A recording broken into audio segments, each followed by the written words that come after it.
Hello guys, తక్కువ salary ఉంటే money save చేయడం చాలా ఇంపాసిబుల్ అనుకుంటారు అందరూ. ఈరోజు నేను మీకు రియలిస్టిక్ అండ్ సింపుల్ టిప్స్ చెప్తాను. ఈ వీడియోలో ఎక్కడ స్కిప్ చేయకుండా చూడండి. చాలా తక్కువ శాలరీ ఉన్నప్పటికీ కూడాను మనీ సేవ్ చేయడం ఎంత ఈజీనో మీకు వీడియో ఎండింగ్లో అర్థమైపోతుంది. So let's start. Hello everyone, welcome to my channel Mounika Rajesh vlogs. First and foremost thing, budget manage చేయడం రావాలి, కానీ budget will be your best friend. First tip ఏంటంటే, శాలరీ రాగానే మీ అమౌంట్ ఎంతైతే వస్తుందో దాన్ని 3 పార్ట్స్గా డివైడ్ చేయాలి. అందులో ఫస్ట్ వచ్చేసేసి నీడ్స్ అనమాట. నీడ్స్లో ఏమేమి ఇంక్లూడ్ ఉంటాయంటే లైక్ గ్రాసరీస్, రెంట్, ఇంకా bills, power bill, water bill, ఇలాంటి బిల్స్ అన్నీ ఉంటాయి. కాబట్టి ఇవన్నీ కూడాను నీడ్స్లోకి వెళ్ళిపోతాయి. అండ్ నెక్స్ట్ వచ్చేసేసి సేవింగ్స్ కొంచెం పెద్ద టాపిక్, తర్వాత వీడియోలో చిన్నగా మాట్లాడుకుందాం. లాస్ట్ బట్ నాట్ లీస్ట్ ఏంటంటే వాంట్స్ అనమాట. ఇవి కంప్లీట్గా అవాయిడ్ చేయలేం మనము ఎంత వద్దు అని అనుకున్నా. ఇందులో ఏమేమి ఇంక్లూడ్ ఉంటాయంటే shopping, out side food order, movies, ఇలాంటివి ఉంటాయి. ఎంత సేవ్ చేయాలి అని అనుకున్నా కూడా ఇలాంటివి అవాయిడ్ చేయలేము. అవాయిడ్ చేస్తూ లైఫ్ని లీడ్ చేస్తే చాలా బోరింగ్గా అనిపిస్తుంది. కాబట్టి వీటికి కూడా కొంచెం అమౌంట్ పక్కన పెట్టాలి. సో శాలరీ రాగానే ఫస్ట్ దాన్ని 3 పార్ట్స్గా డివైడ్ చేయాలి. ఇక్కడ మెయిన్ టిప్ ఏంటంటే, వాంట్స్ ఎప్పుడు కూడా, వాంట్స్ అంటే షాపింగ్, మూవీస్, ఇవన్నీ ఎప్పుడు కూడా నీడ్స్ కంటే తక్కువ ఉండాలన్నమాట. అంటే వాంట్స్ కోసం డివైడ్ చేసే మనీ నీడ్స్ కోసం డివైడ్ చేసే మనీ కంటే తక్కువ ఉండాలి. 3 పార్ట్స్గా అయితే డివైడ్ చేస్తున్నాము, కానీ దేనికి ఎంత డివైడ్ చేయాలో ఎలా తెలుస్తుంది? ఫస్ట్ థింగ్ వచ్చేసేసి, ఇప్పుడు ఇనీషియల్గా స్టార్ట్ చేసే వాళ్ళకి మాత్రమే ఈ రూలు. ఆల్రెడీ వెల్ సెటిల్డ్గా ఉన్న వాళ్ళకి సపరేట్ రూల్స్ ఉంటాయి. మేము కొత్త ఇయర్ ఇప్పుడే స్టార్ట్ చేయాలని అనుకుంటే వాళ్ళకి మాత్రం శాలరీ రాగానే ఫస్ట్ 50% వచ్చేసేసి మీ నీడ్స్ కోసం పట్టండి. అంటే లైక్ గ్రాసరీస్, రెంట్, బిల్స్ కోసం ఒక 50% శాలరీని పక్కన పెట్టేసుకోండి. నెక్స్ట్ 30% వచ్చేసేసి వాంట్స్ కోసం తీసుకోండి. షాపింగ్, మూవీస్, లేకంటే కొన్ని ఎమర్జెన్సీస్ కూడా ఉంటాయి. కాబట్టి వాంట్స్లో సడన్గా హాస్పిటల్స్ అలా ఏమన్నా వచ్చినా ఒక 30% తీసి వాంట్స్ కోసం పక్కన పెట్టేసుకుంటే దట్ విల్ బీ ఈ మంత్ మొత్తం క్యాలిక్యులేట్ చేసుకోవచ్చు. అండ్ నెక్స్ట్ వచ్చేసేసి 20% సేవింగ్ ఖచ్చితంగా చేయాలి. ఒకవేళ మేము ఇప్పుడే స్టార్ట్ చేస్తున్నాము, మాకు చాలా ఇంకా ఉన్నాయి అన్నీ మేనేజ్ చేసుకోవడానికి, 20% చేయలేము అని అనుకుంటే మాత్రం ఖచ్చితంగా 100%, మినిమం 10% అయినా సేవ్ చేయడం స్టార్ట్ చేయాలి. అది కూడా మనం చేయడం స్టార్ట్ చేయలేదు అంటే సేవింగ్స్ చేయడం చాలా కష్టమైపోతుంది రాను ముందు మనకి.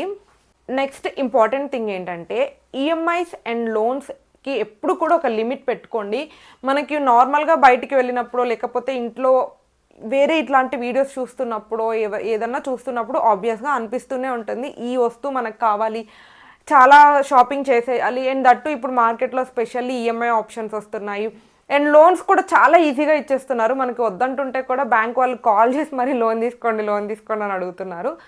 తీసుకునేటప్పుడు ఈజీగానే అనిపిస్తుంది, కట్టగలము అని చెప్పేసి, బట్ కట్టేటప్పుడు చాలా ప్రాబ్లమాటిక్గా అవుతుంది అదే. సో ఎప్పుడూ కూడా ఈఎంఐస్ అండ్ లోన్స్ కలిపి, ఇవి 2 సపరేట్ కాదు, ఈఎంఐస్ అండ్ లోన్స్ కలిపి కూడా మీ శాలరీలో 30% కంటే ఎక్కువ ఉండకుండా చూసుకోండి. అప్పుడు మాత్రమే అట్లీస్ట్ వాంట్స్ని కొంచెం మేనేజ్ చేసుకొని సేవింగ్స్లోకి మినిమం ఒక 10 to 15%ని మనం ఇంక్లూడ్ చేయగలుగుతాము. అండ్ క్రెడిట్ కార్డ్స్ ఉంటే చాలా జాగ్రత్తగా వాడుకోండి. క్రెడిట్ కార్డ్స్ ఎప్పుడు కూడాను మీ దగ్గర ఆల్రెడీ లైక్ అమౌంట్ ఉండి అకౌంట్లో ఇలా కార్డ్ యూస్ చేయగానే మళ్ళీ ఆ బిల్ వెంటనే కట్టగలము అని అనుకుంటే మాత్రమే క్రెడిట్ కార్డ్స్ యూస్ చేయండి. పార్ట్ పేమెంట్ ట్రాప్లో మాత్రం పడొద్దు. పార్ట్ పేమెంట్ కాదు, మినిమం పేమెంట్ అని సంథింగ్ ఏదో ఉంటుందంటే ఈ నెలకి ఇంత కడితే చాలు అని చెప్పేసి. ఒకప్పుడు మేము కూడా అలా చేసిన వాళ్ళమే. అది కూడా తెలియక మీరు అలా చేస్తున్నారు, లైక్ మినిమం అమౌంట్ కడితే చాలు అని అనుకుంటారు. కానీ ఏదైతే ఒరిజినల్ అమౌంట్ ఉంటుందో దానికి డబుల్ ట్రిపుల్ ఇంట్రెస్ట్ పడుతూనే ఉంటుంది. లాస్ట్కి వచ్చేసరికి అది చాలా బర్డెన్ అవుతుంది. సో ఏ మంత్ అమౌంట్ ఆ మంత్ క్లియర్ చేయగలము అనుకుంటే మాత్రమే క్రెడిట్ కార్డ్స్ యూస్ చేయాలి. అండ్ నెక్స్ట్ ఇంపార్టెంట్ థింగ్ వచ్చేసేసి ట్రాక్ యువర్ స్పెండింగ్స్. చాలామంది ఇది మిస్ చేస్తూ ఉంటారు. రోజు ఈవినింగ్ పడుకునే ముందు జస్ట్ ఒక 2 minutes టైం స్పెండ్ చేస్తే చాలు. మీ ఫోన్పే ఓపెన్ చేయండి, లేదంటే మీ లిక్విడ్ క్యాష్ ఖర్చు పెడితే అదెంత ఖర్చు పెట్టారు ఏంటి అని చెప్పి ఒక్క 2 నిమిషాలు కూర్చొని రాసుకోండి ఈరోజు ఏం ఖర్చు పెట్టాము అని చెప్పేసి. అండ్ ఈరోజు ఖర్చు పెట్టిన దాంట్లో నిజంగా అవసరమైనవి ఎన్నున్నాయి, అవసరం లేకున్నా సిచ్యువేషన్స్ డిమాండ్ చేసో, లేకపోతే మనం కొన్నిటికి టెంప్ట్ అయి కొనేస్తూ ఉంటాం అనమాట. అలా చేసినవి ఎన్నున్నాయి అని చెప్పేసి నోట్ చేసుకోండి. అండ్ అందులో నిజంగా అన్నెసెసరీవి ఉన్నాయి అని అనేసి అనిపిస్తే నెక్స్ట్ టైం వాటిని అవాయిడ్ చేయడానికి ట్రై చేయండి. దీనివల్ల చాలా హెల్ప్ఫుల్గా ఉంటుంది. ఇది చూడడానికి చిన్న టిప్ లాగా, చిన్న విషయం లాగా అనిపిస్తుంది, కానీ చాలా ఇంపార్టెంట్ రోల్ ప్లే చేస్తూ ఉంటుందన్నమాట. సో ఇలా ట్రాక్ చేసుకోవడానికి మీరు ఒక సింపుల్గా ఒక నోట్బుక్ అయినా పెట్టుకోవచ్చు. లేదు నోట్బుక్లో మొత్తం ఎట్ ఏ టైం ఒక్కటే వ్యూలో అంతా కనిపించదు అని అనుకుంటే గూగుల్ షీట్స్ ఉంటాయి, లేదంటే వ్యాలెట్ యాప్స్ అని చెప్పేసి, మనీ మేనేజ్మెంట్ యాప్స్ అని చెప్పేసి మీరు సెర్చ్ చేస్తే మీకు బోల్డ్ అండ్ యాప్స్ వస్తాయి.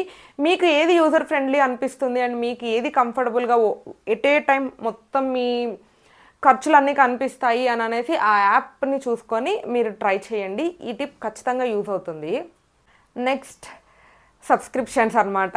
మనకి అవసరం ఉన్నా లేకున్నా అమెజాన్ అని చెప్పేసి, నెట్ఫ్లిక్స్, హాట్స్టారు, ఆహా ఎన్ని ఉన్నాయో ఓటీటీలు అయితే, వాటితో పాటు ఇంకా వేరే ఎక్స్ట్రావి జిమ్ కనో, లేకపోతే జిమ్ ఈజ్ యూస్ఫుల్ కాదని చెప్పట్లే, కానీ నిజంగా నీడ్ ఉందా లేదా అని చూసుకొని సబ్స్క్రిప్షన్స్ తీసుకుంటే మంచిది.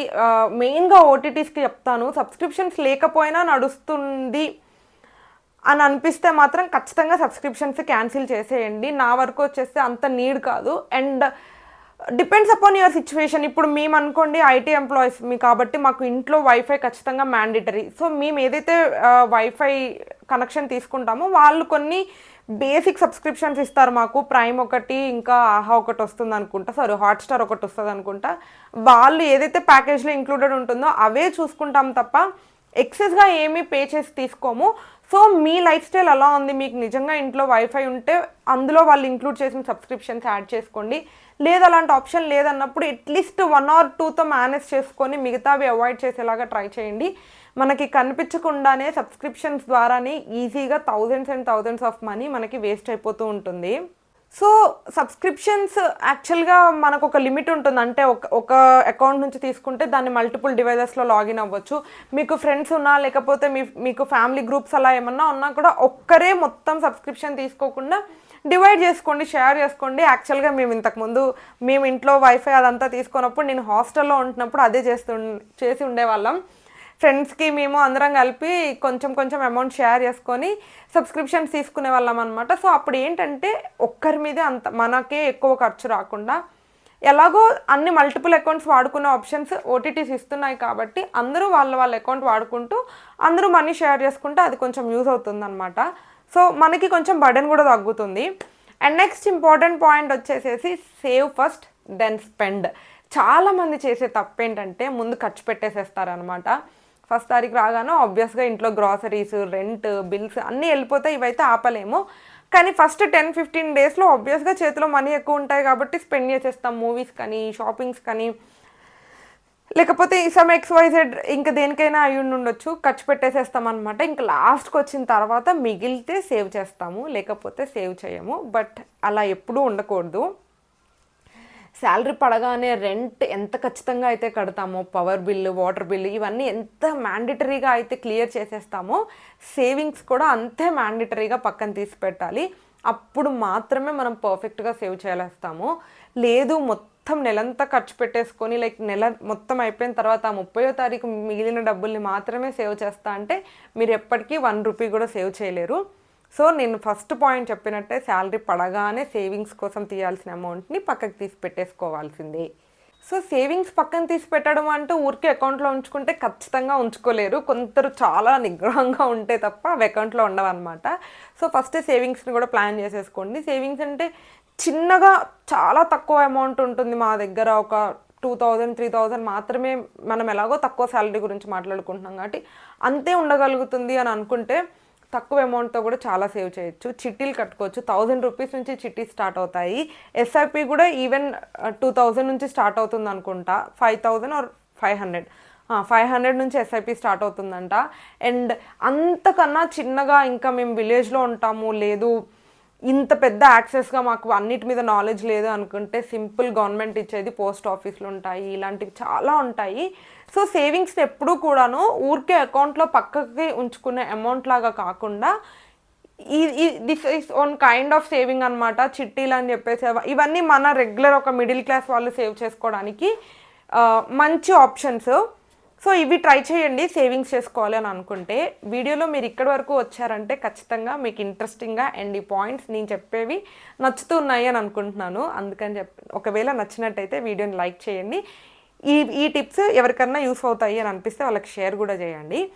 ఇంకపోతే నెక్స్ట్ పాయింట్ వచ్చేసేసి ట్రై ఫర్ సెకండ్ ఇన్కమ్. చాలామంది ట్రై చేయరు. ఇప్పుడు స్పెషల్లీ ఈ సోషల్ మీడియా జనరేషన్లో కొంచెం టైం దొరికితే చాలు మనం రీల్స్ స్క్రోల్ చేస్తూ ఉంటాము. మీరే కాదు, నేను కూడా స్క్రోల్ చేస్తూనే ఉంటాను రీల్స్.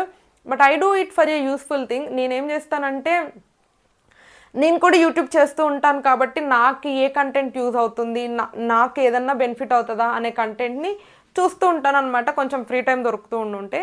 సో టైం వేస్ట్ చేయకుండా సెకండ్ ఇన్కమ్ కోసం ట్రై చేయాలి. సెకండ్ ఇన్కమ్ అంటే యూట్యూబ్ షార్ట్స్ చేయొచ్చు, మీకు ఏదైనా స్కిల్ వస్తే ఫ్రీలాన్సింగ్ చేయొచ్చు, కుకింగ్ చేయొచ్చు, టీచింగ్ చెప్పుకోవచ్చు.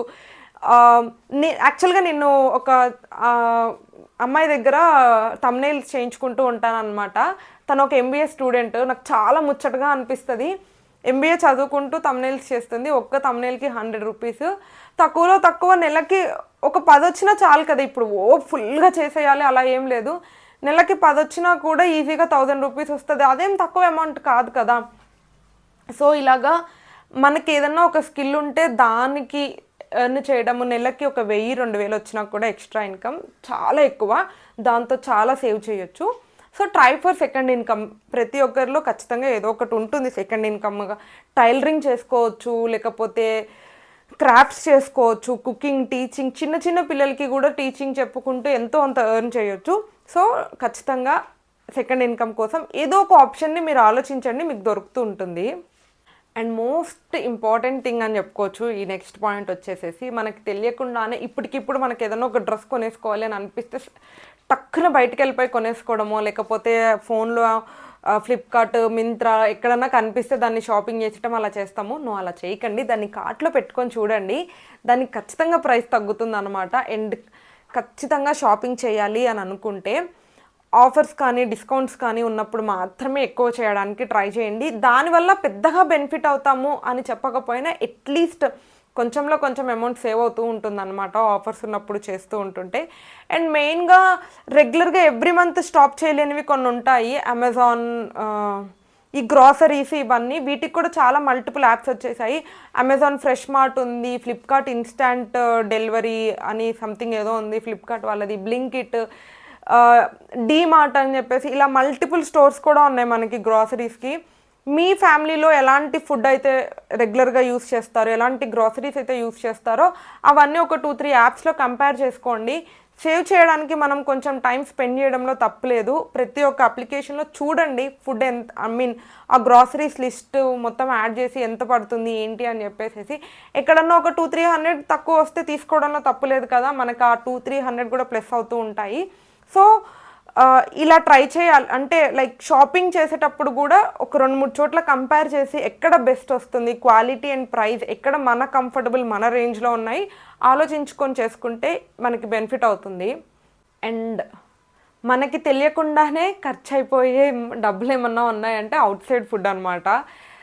డీమార్ట్కి వెళ్ళొస్తూ బయట పాప్కార్న్ ఉంటుంది. ఎక్కడికైనా వెళ్ళండి, మీరు షాపింగ్కి వెళ్తే బయట ఏదో ఒక బండి ఉంటుంది. సో మనం ఒక పనికని వెళ్తాము, ఖచ్చితంగా ఏదో ఒకటి తినేసి వస్తూ ఉంటాం అనమాట.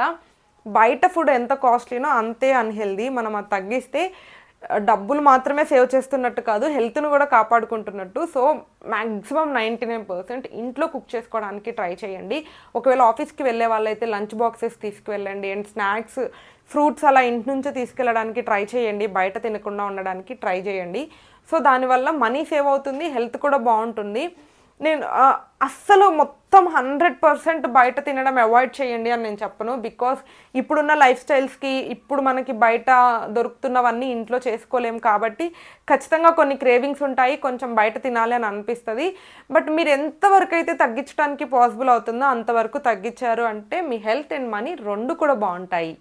లాస్ట్ బట్ నాట్ లీస్ట్, చాలా చాలా చాలా ఇంపార్టెంట్, ఫినాన్షియల్గా చాలామంది ఫినాన్షియల్ అడ్వైజర్స్ కూడా చెప్పేది ఇదే అనమాట, ఎమర్జెన్సీ ఫండ్ బిల్డ్ చేసుకోవడము. అది ఎంత ఇంపార్టెంటో మీరు నా వీడియోస్ అన్నీ చూసి ఉంటే, నాకు ఒక లాస్ట్ కెరియర్ గ్యాప్ ఉండే ఒక 6 months జాబ్ లేనప్పుడు అప్పుడు మమ్మల్ని కాపాడింది అంటే మా ఎమర్జెన్సీ ఫండే అని నేను చెప్తాను. ఎమర్జెన్సీ ఫండ్ ఎప్పుడు కూడా హెల్త్ ఇష్యూస్ వస్తేనే కాదు, ఇలాగా ప్రైవేట్ జాబ్స్ చేసుకునే వాళ్ళకి సడన్గా జాబ్ లేకపోయినా లేదంటే హెల్త్ ఇష్యూస్ ఏమన్నా వచ్చినా కూడా యూజ్ అవుతుంది. మీరు ఎంత చేయగలిగితే అంత, మినిమం ఒక 500 to 1000 రూపీస్ అయినా సరే ప్రతి నెల ఎమర్జెన్సీ ఫండ్ కోసం పక్కన పెట్టుకోండి. పాలసీస్ కట్టడమో లేకపోతే ఎమర్జెన్సీ లాగా ఏదైనా ఇన్సూరెన్స్ కట్టడమో దానికోసం ఖచ్చితంగా స్పెండ్ చేయండి. సో దట్ ఏదైనా పెద్ద ఎమర్జెన్సీ వచ్చినప్పుడు, లక్షల్లో ఖర్చు వచ్చినప్పుడు మనకు అది చాలా హెల్ప్ అవుతుంది అనమాట. నేను ఆల్రెడీ కెరియర్ గ్యాప్ ఎందుకు వచ్చింది ఏంటి అని చెప్పేసి అప్పుడు ఫండ్ని ఎలా మేనేజ్ చేసుకున్నామని చెప్పి ఫుల్ వీడియో చేశాను. ఆ వీడియో కూడా కింద డిస్క్రిప్షన్లో ట్యాగ్ చేస్తాను, ఎవరైనా చూడాలి అనుకుంటే అది కూడా చూడండి.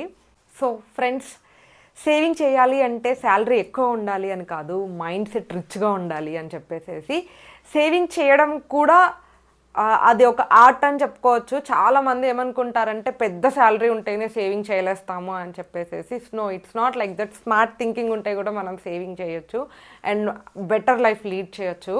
సో ఇదన్నమాట సేవింగ్స్ చేసుకోవడానికి చిన్న చిన్న టిప్స్. హోప్ ఈ టిప్స్ మీకు హెల్ప్ అవుతాయి అని అనేసి అనుకుంటున్నాను. ఈ రోజు నుంచి మీరు ఎంతమంది సేవింగ్ స్టార్ట్ చేయాలనుకుంటున్నారు అని చెప్పేసి కింద కామెంట్ బాక్స్లో నాతో షేర్ చేసుకోండి. అండ్ ఈ టిప్స్ మీకు యూజ్ అయ్యాయి అని అనిపిస్తే don't forget to like, share and subscribe to my channel Monika Rajesh vlogs. Thank you for watching. Bye by.